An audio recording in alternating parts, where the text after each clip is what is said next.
It's time to take a ride on the Steelers Afternoon Drive with our co-hosts, Alan Saunders and Zachary Smith.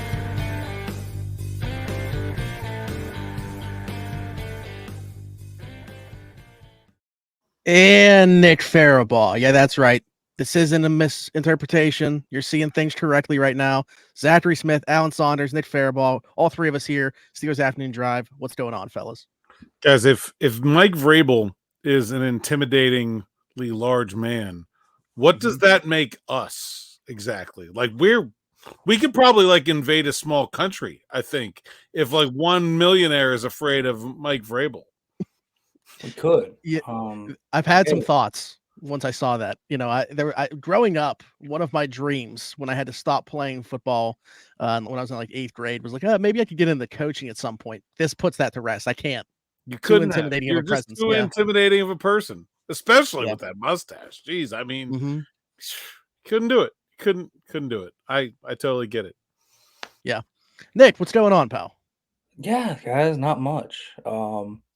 I am absolutely, and I will admit this, fried after the trip from Dallas to Mobile back to Pittsburgh. I am fried after that 10-day trip, but I watched a lot of football, learned a lot of things about football, and apparently also that maybe I was too intimidating for people to hide. Do you feel like you intimidated anyone on this trip? Do you feel that? You know, there was one time I was watching the one-on-ones with the linemen in Frisco, and all of the scouts huddled the other way. So possibly. That was it. Maybe that's it. Maybe that's it. But you know, I'm a football guy, so like embrace me. You know, I got that Mike Vrabel in me. I listen, if he's too intimidating to be a head coach, again, you know, I'm gonna keep pounding the drum. I think he makes all the sense in the world to be on Pittsburgh's defensive staff. Well, I think we want to talk about coaching, and I just wrote about this column at the site, SteelersNow.com.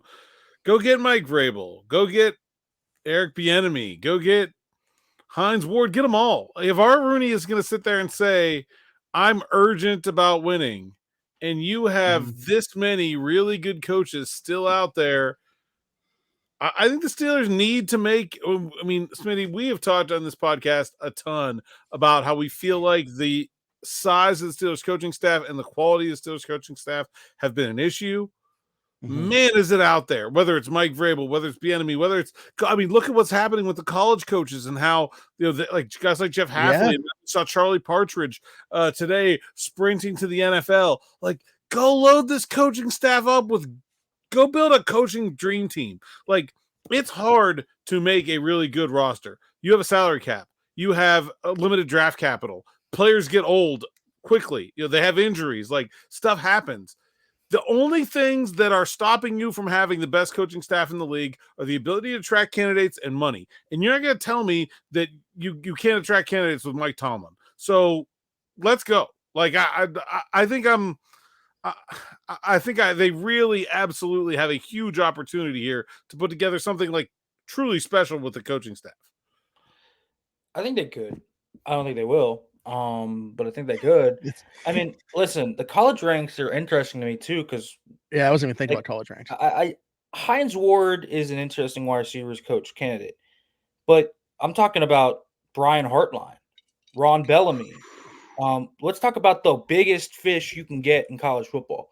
Go out and get Brian Hartline, the guy that's produced every single Ohio State receiver you know of in the last half decade. Go get that guy. Go get Ron Bellamy. Look at Michigan's receiving core and what they've done under him.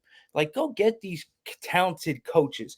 That Mike Tomlin has done one thing really well throughout his career. He's been able to really identify hires at the college level, guys like Gray Brown, Carl Dunbar, that have come up and have been really good positional coaches. There's a chance to really go get this now. The attrition of the college game, the fact that there is no offseason in college and how much NIL and all this has forced guys to want to get out of the college game should work to Mike Tomlin's favor. He has connections there, and there are really talented coaches still there down at the college level that you can get. Cortez Hankton at LSU actually got an NFL OC interview this cycle, and has, a Oh my God, it could be a Steelers first round pick coming out in this draft as well. There are a ton of those guys out there. How about Brennan Marion? Was a wide receivers coach here in Pittsburgh not that long ago, now an OC in UNLV. He's interesting to me. Like, just go find some. They don't have to hit on them all, but take some swings, man. Get some good fresh blood, get some good experienced guys to fill that Vrabel or that Flores. Yeah, Vrabel, that Flores role where you have that veteran guy who's been there and done that and is looking for a career rebound. Man, like, there's no reason the Steelers can't be like Nick Saban was at Alabama, where it was like coaching rehab for guys that would come in after they failed somewhere else and get their mojo back. And man, I don't know. It just feels like if they're really serious about doing this, like, why? Okay, Nick, you said they won't do it. Like, why? What's a good reason not to? There is none.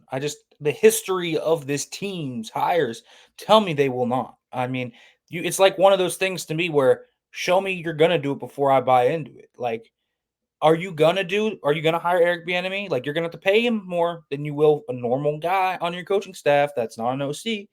He can't just be a position coach. So like, you have to shell out more money. I'm just not sure, how much they're going to do that. The size of the coaching staff, maybe that's the issue. Maybe Tomlin has talked about how he likes fewer cooks in the kitchen. Like, is he willing to add more cooks to the kitchen? This is one thing that we talked about kind of with Arthur Smith is the drop back passing game that he has is like the least impressive part of his offense. He doesn't have a good drop back passing game.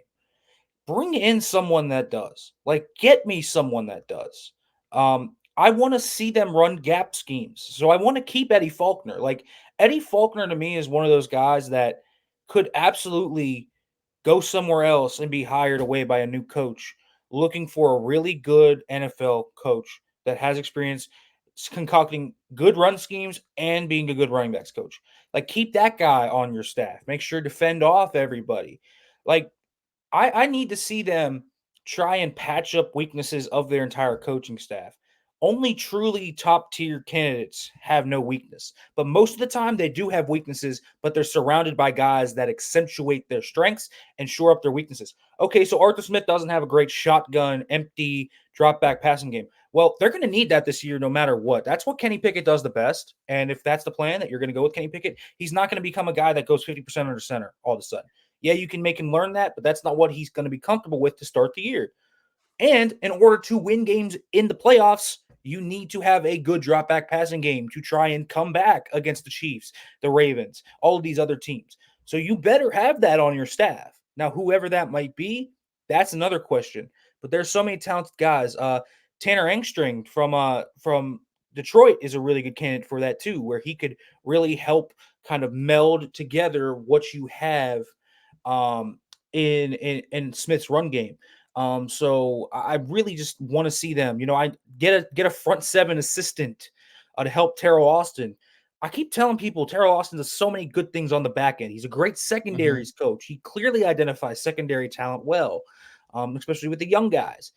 But he's not a great blitz guy. Like, he doesn't concoct blitzes very well. So we've talked about this before, Alan. I am in favor. Mike Vrabel, yes, obviously he's the big fish, but the guy I would call up is currently at the University of Illinois is Jim Leonhard. Like, we are talking about a guy that was literally one of the most sought-after coaches, coordinators at the college level, and somehow still doesn't have a DC job. TJ Watt, Nick Herbig, Isaiah Loudermilk, and like, Keanu Benton. Yeah, like, I think that's a good call. Yeah, like, he is a perfect fit because the Steelers do so much of what Wisconsin did under Jim Leonhard, and so he's a perfect fit. Like, add guys to this staff to help your coaches. We talk so much about how the coordinator hires haven't been good. And I understand that, Matt Canada was a complete bust. Randy Paytner is a complete bust. They're just not good NFL coordinators. But you look at a guy, for example, like in Tampa Bay, like Dave Canales this year, where he's a first-year OC and he's a head coach now. And he's surrounded by guys like Tom Moore, who has been in the league for 50 years. Thad Lewis is a very hot OC candidate QB's coach. Like, he is surrounded by very talented players. Look at what Kevin Stefanski did this offseason. That was a good staff that he had concocted. Deuce Staley at running backs coach, Tommy Reese coming up, Ken Dorsey. Like, he upgraded his whole staff, feeling like he needs some help in the pass game. Like, good coaches accentuate their strengths with others and help fill in their weaknesses. So that's what you need on this coaching staff. And there are opportunities abound to do that. Look what Antonio Pierce is doing. Brings in, a guy like Marvin Lewis, brings in Rob Ryan, brings in all these guys that have a ton of NFL experience. I think that makes a lot of sense. Yeah, I think the thing that you hit on there, the idea of having a pass game coordinator, is the part of this that feels the most. I think Hines Ward is a reasonable wide receivers coach candidate too. But I mean, they've interviewed 3 guys for this, according to Noah Strackbean at All Steelers, and it seems like it's going to happen, right? It's going to be it looks like they're going to hire someone with this pass game coordinator role. So it seems like that to me is the one that's most likely to happen. Yeah. And Charles London of those candidates looks like a good candidate. Drop back passing game, did a nice job with Will Levis this year. Would be a good hire. Yeah, I would agree. We haven't even touched on, we're talking about the coaching openings on the Steelers staff now after today. Frisman Jackson not going to be back. Matt, is this Tomsho, offensive quality control coach, and then Dave Corley, who is the assistant quarterbacks coach? All 3 of those guys not going to be back. We already knew that Glenn Thomas was going back to the college ranks. So there's some openings now on this offensive staff. Obviously, the wide receivers coach is the one that everybody's going to be looking at. Alan and I both presume that Frisman Jackson was not going to be back. You kind of thrown out some candidates there and stuff like that. I saw somebody throw out maybe even the idea of combining roles, and I want to get your guys' thoughts on that, like an Antoine Randall for a pass game coordinator and wide receivers coach. I don't know if the Lions would let him interview. Right. And I don't know why you would want to leave the Lions, but yeah, it'd be great. I don't see how that works with the league rules. I just didn't know if you guys thought he was a fit not being a quarterback. I didn't know if he'd be a fit for sure. Yeah, I don't think that pass game coordinator person has to be a quarterback. And honestly, I don't think the wide receivers coach person needs to be, a wide receiver either. There's lots of ways you can approach those positions. I mean, Arthur Smith's wide receivers coach in Atlanta was TJ Yates, who was a quarterback. Yeah. So it's not like it has to be one thing or the other. I think you just go find the coaches you want to add to your staff and you fit them where they fit. But the league doesn't recognize those half step jobs like pass game coordinator and assistant head coach as promotions in terms of you can't block a guy from interviewing for a coordinator job if they're a position coach, but you could block that kind of interview if you're the Lions, and I don't know why you wouldn't. Yeah, don't know why they wouldn't. Would be a great hire, obviously, if that did happen. I don't think they need to come from a QB's background if it is true that they are keeping Mike Sullivan. If Mike Sullivan is here, that is probably his role. He is going to be the conduit of the quarterback to Arthur Smith. So this pass game coordinator could absolutely be the wide receivers coach. It could be a separate entire thing where it's just a pass game coordinator and that's the focus, the schematic focus. I have talked about this a lot before, but I feel like the Steelers offense under Matt Canada was terrible at self-scouting their own tendencies.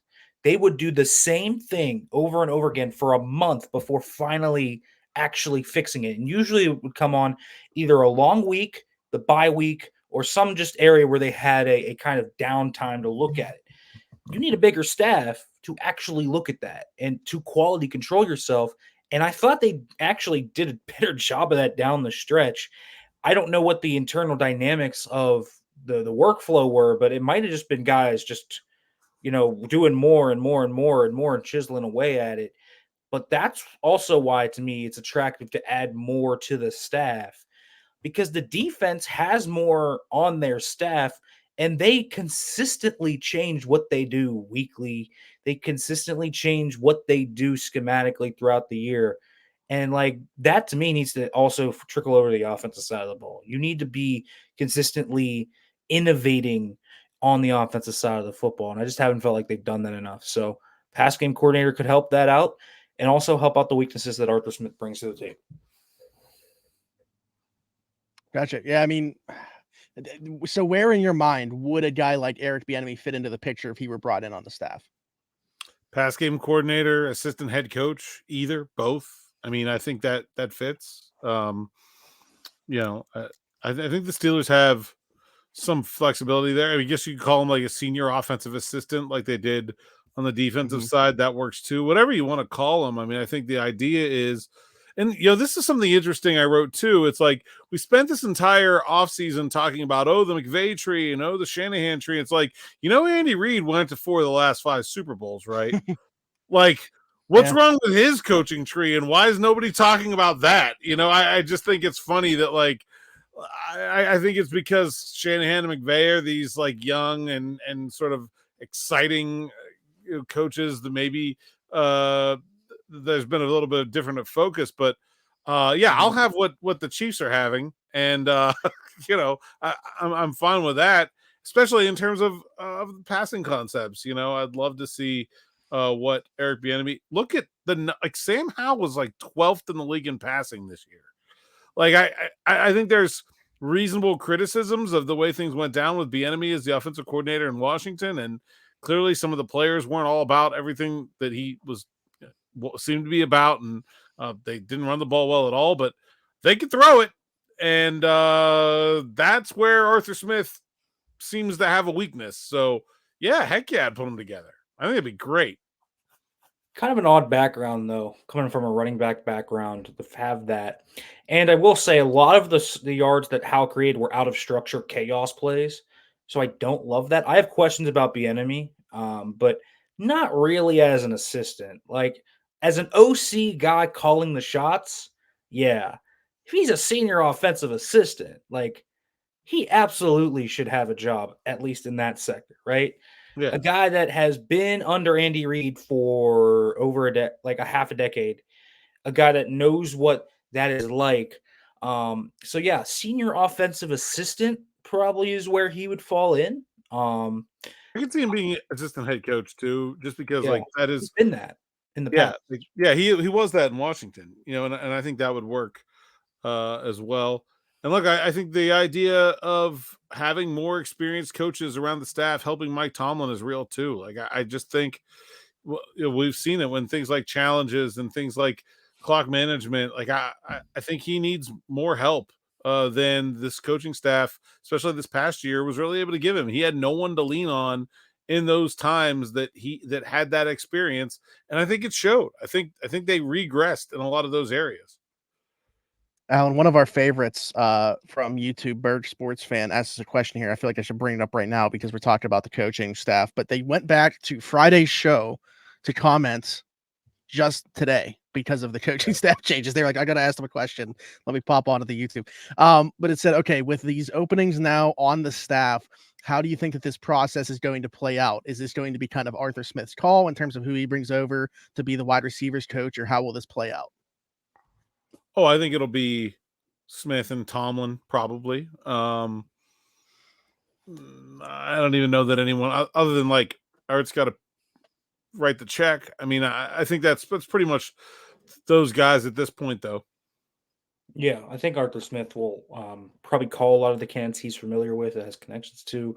He and Mike will probably do the interviews, and then they'll decide collaboratively. I'm sure he already has a few names in mind, probably to interview and guys that he wants to see come along to the staff.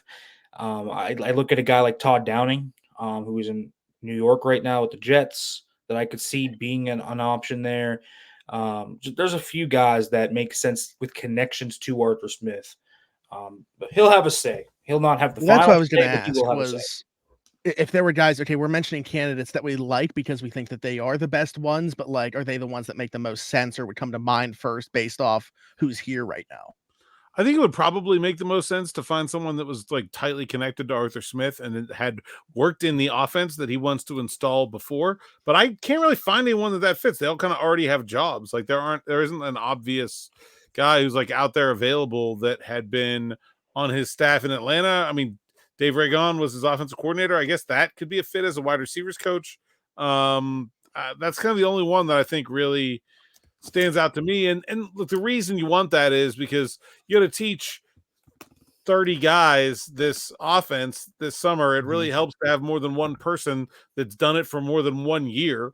And it's not, learning, as the players are learning, that certainly would be a benefit. But I'm just not sure there are a ton of those obvious candidates out there. Yeah, I was gonna say, if this had been earlier, I think what would have been a perfect fit would have been Rob Moore, who had been But he's got a job. Yeah, he would have been the Titans wide receivers coach from 2018 to 2023. He had deep connections to Arthur Smith, obviously. But Dave Canales hired him in Carolina. So that is not on the table. I feel like that would have been the perfect candidate to take that job. But obviously now they're going to look elsewhere. I'm telling you, with this job, with receivers, I would try and make a big splash. I really would. The fastest way to getting Pittsburgh back to competing with the limited quarterback situation they have is to beef up everything else. Like, become the San Francisco 49ers. Do that. Like, beef up everything you have around your quarterback. Now that the 49ers have a quarterback, now they're in the Super Bowl. Like, it can be that. But they did it with Jimmy Garoppolo and all these other guys. And they win with, subpar quarterback play and have under Kyle Shanahan. So, the fastest way to competing is beefing everything up. And so that comes not just with personnel, that comes with the coaching staff too. So honestly, I think my first call for wide receivers coach would go to Brian Hartline. I think it would. I would gauge what he wants, how much he gets paid by Ohio State, and I would want to see if he wants to get out of college. Like, does he want to leave? He might not want to. In which case you just move on to the next. But like, you are doing yourself a disservice by not ringing that phone. Yeah, the Ohio State University. But part of me hates it, part of me loves it. I'm cool with it's just though, you're doing a disservice to yourself if you don't ring that guy's phone and you aren't asking, are you interested in making the move to the NFL? You have to, in my opinion, make that call. Smitty, we got 10 minutes or so here left. I want to change the subject here. So let's talk about February and what you and I are doing and why Nick is here. Since we didn't at the beginning, we just kind of jumped into it, and it's cool. But I want to get into it a little bit here. So we're in the middle of the off season. You could call it the dead of the off season, right? I mean, we've still got months and months of the draft, and we're going to talk about the draft a whole bunch between now and then and free agency when we get there. But there's not a lot on the calendar here happening in February. Actually, when Nick and I drove back from Mobile, 14-hour drive back, dropped him off yesterday afternoon, and he was like, so when's the next thing we have to be at it in person? I was like, nothing, not for a while, right? So, Smitty, what we're going to do on the podcast here is we're going to bring in some guests. We're going to have some people ride shotgun with us on the Steelers afternoon drive, and we're going to talk about the Steelers, but I think we also kind of want to just like get to know some peeps. Now, obviously, everybody here on the channel probably knows Nick pretty well, but Nick, this was not your first time in Mobile, and not you've been on the beat full time for like a whole year, but I just kind of want to get your thoughts on like the experience you had, your 7-day trip here, going to first the Shrine game, then the Senior Bowl, and kind of I don't know, where you at? What was it like? It was interesting. First of all, I just think the Shrine game and Senior Bowl are so different. Like, it is crazy. Shrine game, I was on the field. I was close to the action. Like, it's just not as highly covered as the Senior Bowl. The Senior Bowl has turned into a big event now. That's a festivity of sorts. So it was like a lot more intimate. And I feel like I got to know the guys. And like, if you ask me about someone from the Shrine Bowl, like, I'm pretty sure I could tell you how they're like, what they play like, their style, all of this, their story. Like, I can do that. Senior Bowl, I can do a little less of that, but I can tell you a lot more, in my opinion, about their style of play, the stock that they have. So it's interesting, but it's a great conglomeration of scouts, media, all these other people that you meet. You never know who you're going to meet down in Mobile. Like, that's what I love. But I also love Mobile as a very underrated city. I enjoy being down there. Most people don't think of Mobile, Alabama and say that's a good city, but it truly is like mini New Orleans. It's really awesome. Alan took me to my first ever Mardi Gras parade. That was pretty freaking cool. He mossed me a few times for the beads, which was very unfortunate, as they were throwing them off the floats. I really enjoyed it though, man. Just getting to meet people, getting to kind of talk about this. It's kind of a reflection on what a game of football can do, for a whole community at large. Like, it just brings all these guys together. And it's good to meet the guys too for these draft prospects. I always say I can watch the tape as much as I want, and I could think this guy's really good, and I do think he's really good, but I don't know the guy, right? I'm not in the interview room. So just even getting to talk to these guys for, 3, 4, 5 minutes, it's pretty invaluable. But the Shrine game even more, I was talking to them for 15 to 20 minutes. Like I really got to know those guys kind of really in depth. So I was able to kind of get a gauge on that. So I love these trips. Draft time is my favorite time of season. Outside of obviously the main football season, I came up as a draft guy. So the fact that, I get to do on boots coverage now, man, it's pretty awesome. Yeah, I was I remember like when the whole like CJ Stroud Bryce Young debate was happening, and there were like questions about CJ Stroud's like Wonderlic score, and people were like talking about him like he's some kind of like moron, and I was like, no, he's not. I've talked to him, I've met him, like I know, I had a long conversation with him. Like he's not dumb. I think there's so much value in just getting like your name and your face together and meeting some of these people. Who struck you? Who stood out? Like what's somebody that you had an interaction with this week, whether it was a player or somebody else you met, like a scout or a coach or whatever, that you were like, oh, I remember that one. I'll give you one from the Shrine, one from the Senior.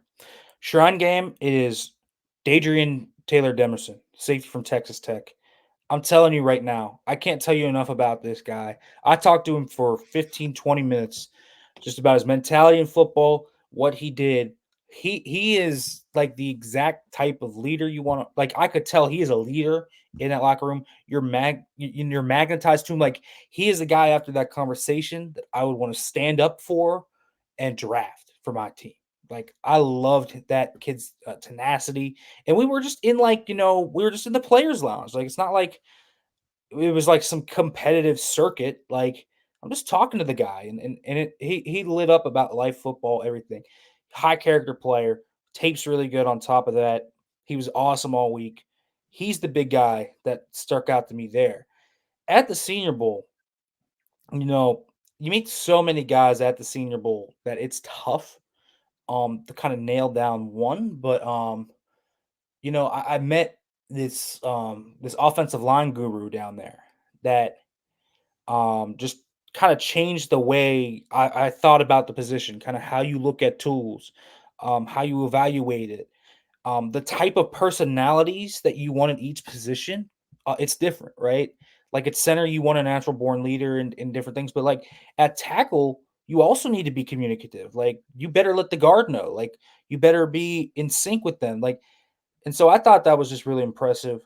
And I'm pretty privileged to be able to be connected to some people like that by, just the fact that I am on a beat, and players will sometimes connect me with people, and that's kind of what happened there. And so that really stuck out to me at the Senior Bowl. I was sitting in the stands talking to him like all day, trying to. I think Alan even got a little bit of it, but not too much of it. So I had to feed him all the information there as much as possible. But he was awesome. I love that. Nick and I were talking. He was telling me about the player from Texas Tech before we actually started recording. He sounds like a ball player. Alan, anything else? Yeah, I mean, I think we're gonna keep doing this. If you guys have people you would like to come on to ride shotgun with us on the afternoon drive, leave us a message. We'll try. We've got some irons in the fire. I don't want to oversell, but I've got some what I consider to be big guests. I think that we're trying to line up here. I know Taylor Swift. Yes, I have asked Taylor Swift's boyfriend's high school teammate, someone who has covered a game that Taylor Swift's boyfriend has played in. Oh, I can swing that. I'm pretty sure I could get someone that's done that. Okay. Yeah, we'll keep it going. But if you got anyone specific, I think we've got Chris Carter lined up for Friday. Of course, Chris has been around. But we want to branch out too beyond our immediate family here, Steelers Now, and bring in some people, some player types, and some maybe some coach types, some people with different perspectives, and hope to keep this going for a couple weeks during these sort of doldrums here of February, and then get cracking with free agency and the draft in March and April. Love it. Let us know in the comments. Nick, I can't really say that you're a guest. You've been a host on here several times, so you're really just like a third co-host on here. But tell the people where they can find you. Yeah, you can follow me on Twitter at Farabaugh FB. You can obviously read the stuff at SteelersNow.com. That's always what you should do. You should read Alan and I's stuff. Please. The roof over my head depends on it. So please do it. And also subscribe to this YouTube channel to support Smitty's mustache campaign. Well, you know what? All right. What are we at right now? It's 11,000 something. 11,100. When we hit, I'm not going to shave this again. When we hit 12, I'll go back to just a mustache once again. Ooh. I'm not sure that's Every a positive incentive. I'm not sure that's a positive incentive hey, for everyone. Man, I wouldn't have thought so, but like, again, other than my niece and nephew, everybody's been pretty positive with their remarks. All right. If you come out to Latrobe sometime next year, somehow, some way, there needs to be a hookup from Smitty to Arthur Smith. Oh yeah. Oh, we're getting the picture taken of Smitty and Arthur Smith together this summer. 100%. That is happening. Yeah, I'll be there. I'm ready for it. Alan, tell the people where they can find you. At @Saunders_PGH, PGH Steelers Now, SteelersNow.com. Subscribe, Steelers Now Plus. Get all the best stuff from me, Nick, and Derek Bell. Derek will be on here too this month for sure. We'll get him lined up, and let us know. You know what would be absolutely wild is if one episode it's all four of us. I don't know what would happen, but pandemonium, chaos, cats and dogs living together. I am Zachary Smith, PGH. That's where you can find me. Like, subscribe, hit that notification bell here. Hit us in the comments with any questions or thoughts about what we talked about. Leave us a 5-star review if you're listening to Apple, Spotify, wherever you get your podcasts from. For Alan Saunders, for Nick Farabaugh, for myself, thanks for jumping in. Take another ride on the Steelers Afternoon Drive.